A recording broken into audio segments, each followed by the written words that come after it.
Ô, gente, Roberto Rilubiscro aqui, dezembro de 2022, e pelo menos mais duas adaptações do clássico conto de Natal do Charles Dickens, né? Christmas Carol, estão nas telinhas. Uma é uma animação sem sal, sem açúcar, chamada Scrooge, que eu já resenhei aqui, que está na Netflix. Eu reclamei que os fantasmas começam a convencer o Scrooge, Ebenezer Scrooge, de que ele é um cara malvado muito cedo, assim. A primeira coisa que o fantasma do passado diz para ele, ele já começa a quebrar, né? E isto não acontece na versão em filme musical que tem na Apple TV, que é Spirited, tá? Que tem um ponto de vista muito legal. O ponto de vista é a partir dos fantasmas, especialmente o fantasma do presente, que é lá do Will Ferrell, que, aliás, há 20 anos estrelava o filme natalino Elf.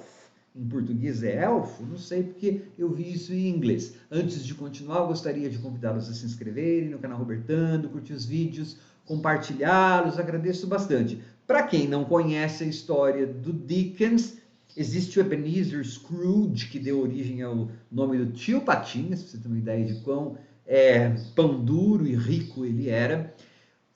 O Ebenezer Scrooge viveu uma vida só pensando em dinheiro, até por isso custou seu amor, custou um monte de coisa.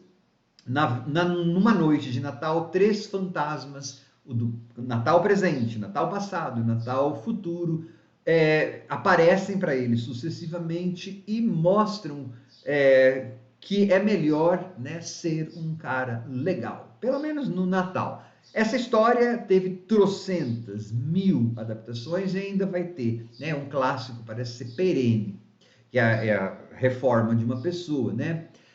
Essa versão da Apple TV parte do princípio de que no mundo dos fantasmas, no mundo dos mortos, né, existe uma espécie de empresa ou reality show que durante o ano pesquisa a vida de uma pessoa, é uma equipe enorme, né, de uma pessoa e vai tentar redimi-la ao final do ano. É claro, o meu lado cínico não pode deixar de pensar assim, nossa, no mundo dos bilionários ou das corporações que eles estão pensando que estão criticando ou fingindo que estão criticando, a partir da Apple TV, gente, me deixa, né? Mas assim, aquela estrutura teria sido desmontada pelos Jeff Bezos de plantão, né? Aquele número de funcionários para redimir uma pessoa só, isso aqui é coisa menos lucrativa do que isso. Mas enfim, no ano em que a gente tem a história, quem vai ser redimido é um irredimível, unredeemable, que é a personagem do Ryan Reynolds, tá? Ele é um daqueles caras que organiza gabinetes do ódio. É isso que ele faz. Ele ganha vida, ele é relações públicas, ele ganha a vida e a fortuna destruindo pessoas, fomentando haters, fomentando guerras online. E aí, então, os fantasmas vão ter que convencer esse cara a ficar legal. E aí, o embate desse aí é que a gente vê pelos olhos dos fantasmas, né? Uma das fantasmas dorme com ele, tá? E aí você vai acabar tendo um filme no qual não só, na verdade, mais o fantasma do presente, que é o Will Ferrell, ele vai se questionar mais do que o cara que seria o Ebenezer Scrooge. Até porque você vai ver que o fantasma do presente, quando revelarem a identidade dele, você vai ver quem que ele era em uma vida anterior, tá? E aí, é claro, né, que o meu lado cínico, de novo, pensou, nossa, eles estão querendo ser tão bom moço, tão...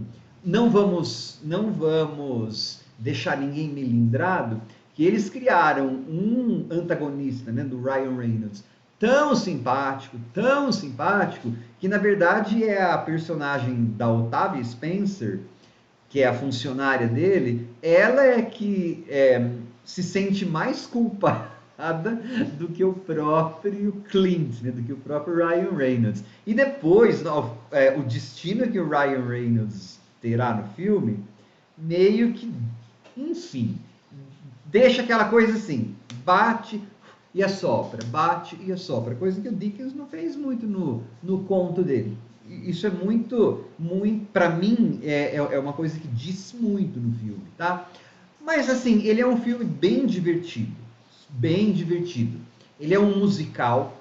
Eu tenho 55, 56 anos, então quando eu era criança, na sessão da tarde, passavam os filmes com o Gene Kelly, Fred Astaire, os grandes musicais com atores profissionais. Então é claro, eu não estou comparando o Will Ferrell e o Ryan Reynolds com o Gene Kelly e tal. Só que assim, eu não pude deixar de pensar, embora o filme seja super tem uma hora que eles falam, e outra canção, eles usam esse recurso de ironizar a própria forma para meio que escapulir das limitações do Ryan e do pessoal. Eles não são cantores de primeira linha, ou não são cantores, não são dançarinos. Nossa, o Roberto vê defeito em tudo. É um musical, gente. Então, assim, é claro que eu tenho que ver que aquele musical, em termos de forma musical, ele fica parecendo community theater, teatro de comunidade, e não uma coisa da Broadway, que às vezes é o tipo de cenário que ele aspira a ser. É só você olhar a canção central, que é a tal da Good Afternoon, o jeito que eles fazem aqueles movimentos assim, você está percebendo que é uma paródia homenagem aos grandes, tá chovendo um monte aqui, gente, aos grandes musicais dos anos 40, 50. Então é claro que a minha cabecinha de crítico de cinema e de quem já viu muito desses musicais vai funcionar. Palmas pro Ryan, não sei das quantas, pro Ferrell, como cantores e dançarinos, eles são muito bons atores, tá? Vi Sapateado, fazia tempo que eu não via Sapateado. Então é assim, ele é um filme que é bagunçado, né? Simpaticamente bagunçado, tonalmente, tudo, mas é uma diversão natalina que até funciona. Eles deveriam saber a hora de parar, né? Porque nos créditos finais continua tocando música e tendo dança. Eu falei, gente, quando que essa gente para? Quando que esse povo para? Para, coelhinho da Duracell. Para de funcionar um pouco. Mas é um filme bem agradável. Pelo menos ele tem personalidade, coisa que o tal do Scrooge da Netflix lá não tem, né? Isso eu achei bacana. E prestem atenção se conseguirem na canção Good Afternoon. Aliás, gente, Good Afternoon, boa tarde, nunca foi ofensivo em inglês, não, tá? É uma brincadeira do filme.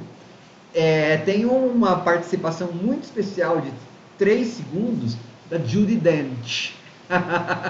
Ela aparece bem nesse Good Afternoon falando, é a própria Judi Dench mesmo. E aí que você percebe uma das quebras, né? Que ela tá falando, é ela mesmo? Então, assim, é uma auto-ironia que o filme usa para não se responsabilizar muito pela falta de experiência de musicais dos atores.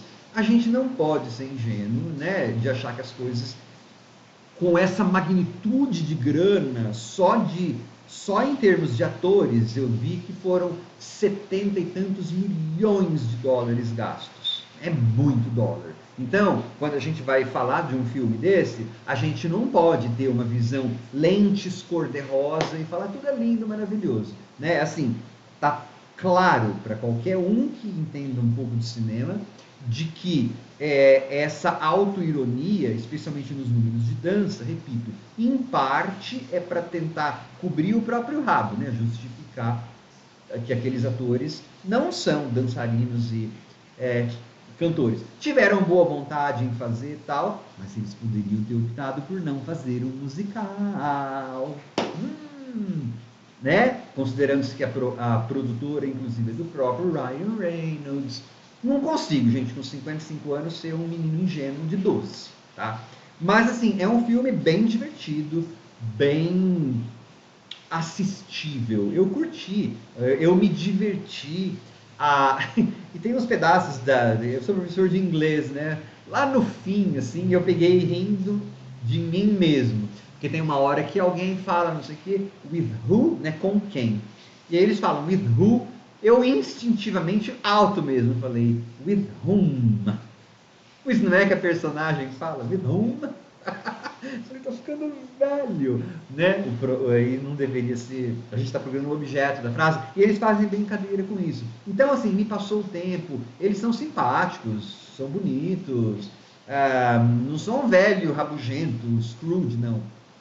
Só que tem esses atalhos que o filme tomou, né? Com relação à forma um pouco balançada, tal. Ah, uma outra coisa que eu percebi. Nossa, eu fui pesquisar depois, porque justamente naquela hora do Good Afternoon, eles estavam dançando na rua, e eu juro que eu vi uns riscos na calçada. E eu falei, não, isso não é Londres, não. Onde tem risco na calçada?